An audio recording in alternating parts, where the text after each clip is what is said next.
Hello नमस्कार, मेरा नाम है अविनाश और आप सभी का हमारे चैनल पे दोस्तों स्वागत है।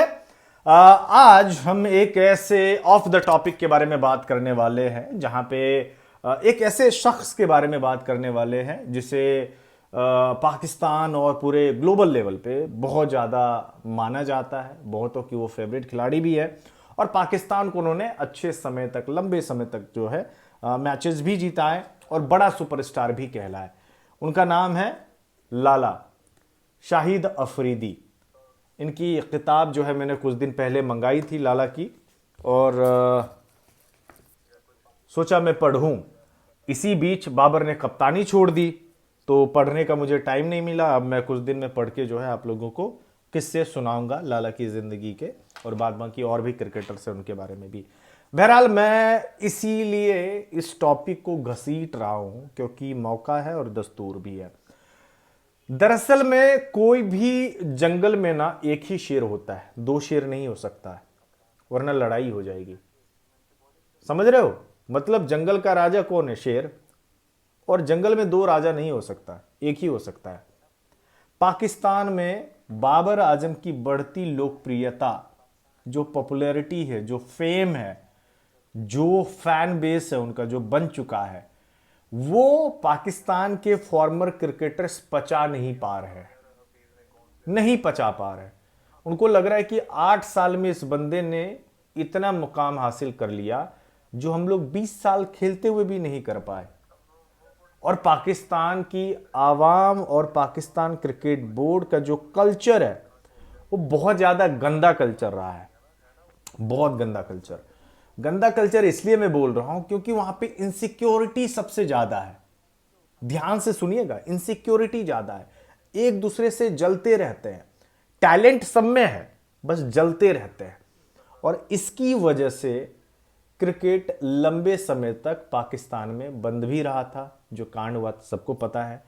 और जब शुरू भी हुआ तो अस्थायी तौर पे, मतलब वो उसमें मुश्किलें आती रही। शाहिद अफरीदी पचा नहीं पा रहे हैं बाबर आजम की लोकप्रियता। समा टीवी पर बैठ के जरूर ये बोलेंगे कि नहीं नहीं मेरा कोई योगदान नहीं है, मैं तो ऐसा नहीं करता, मैं ऐसा नहीं करता।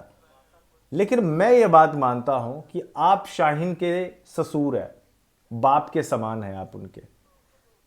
अगर आप बोल रहे हैं कि शाहीन को मैं कप्तान के तौर पे नहीं देखना चाहता था, मैं रिजवान को देखना चाहता था, तो आपका इतना हक तो बनता है कि आप शाहीन को कॉल कर दो और बोल दो कि यार शाहीन तू कप्तान मत बन, वरना तेरा करियर बर्बाद हो जाएगा पॉलिटिक्स में फंस के। तो इसका मतलब क्या हुआ? और कोई भी बाप अपने बेटे के करियर को बर्बाद होते हुए नहीं देख सकता है। आपको भी पता है, शाहिद अफरीदी खुद कप्तान रहे हैं पाकिस्तान का, कि कांटों पर बैठने जैसा है पाकिस्तान की कप्तानी। तो क्या शाहिद अफरीदी चाहते हैं कि शाहीन अफरीदी का करियर बर्बाद हो, जो हमेशा अनफिट रहता है, साल भर में 6 दफा वो बाहर ही रहता है, 6 महीना बाहर ही रहता है? नहीं, कोई भी बाप ऐसा नहीं चाह सकता। हालांकि वो उनके ससुर जी है, आई नो, लेकिन एक पिता के समान ही हुआ ना, स्टेटस बाप के समान ही है। तो इसका मतलब ये है कि शाहिद अफरीदी खुद चाह रहे थे कि शाहीन अफरीदी कप्तान बने, टीवी पर अच्छा दिखना है। और जब बाबर के फैंस इनको क्रिटिसाइज करने लगे, सोशल मीडिया पे बदी बाती बातें करने लगे, तो शाहिद अफरीदी ने पेड कैंपेन चलाना शुरू किया। We are with Shahid Afridi, hashtag we are with Shahid Afridi, ये चलाना शुरू किया। और ट्विटर पे सबसे ज्यादा यही चीजें चल रही है। मैं जो बोल रहा हूं वो ध्यान से सुनिएगा। बाबर आजम की कामयाबी बहुत लोगों को रास नहीं आ रही है, पसंद नहीं आ रही है, और इसी वजह से इन लोगों ने एजेंडा चलाना शुरू किया। बाबर आजम को पाकिस्तान में बहुत ज़्यादा मोहब्बत भी की जाती है उनसे और नफरत भी की जाती है। इंडिया में बाबर आजम बहुत ज़्यादा ट्रोल भी होते हैं। लेकिन किसी भी आप इंडियन शख्स से आप ये पूछिएगा कि क्या आपको लगता है कि बाबर आजम जैसे प्लेयर से नफरत की जा सकती है?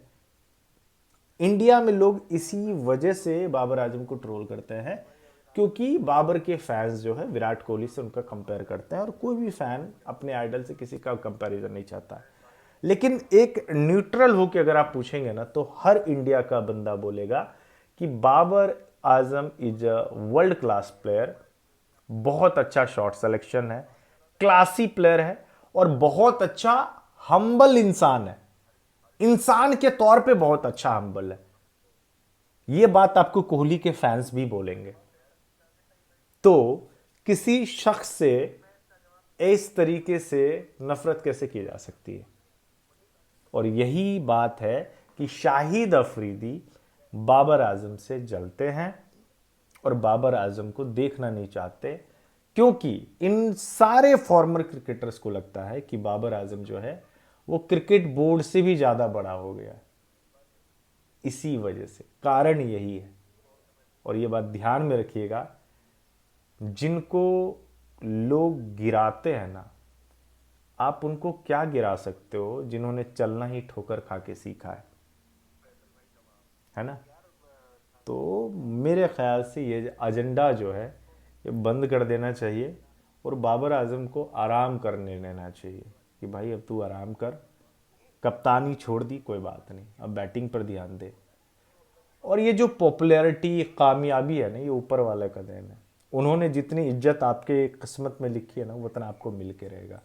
कोई शाहिद अफरीदी जैसे लोग जो है ना, वो बदल नहीं सकता, उसको चेंज नहीं कर सकता, इतना मैं कह सकता हूँ। धन्यवाद। जय हिंद, जय भारत। अगर आपको लगता है कि मैं सच बोल रहा हूँ और भड़का नहीं रहा हूँ तो हमारे चैनल को लाइक शेयर सब्सक्राइब करें, और भी लोगों को बोले सब्सक्राइब करने, और शेयर ज़रूर कीजिएगा। धन्यवाद।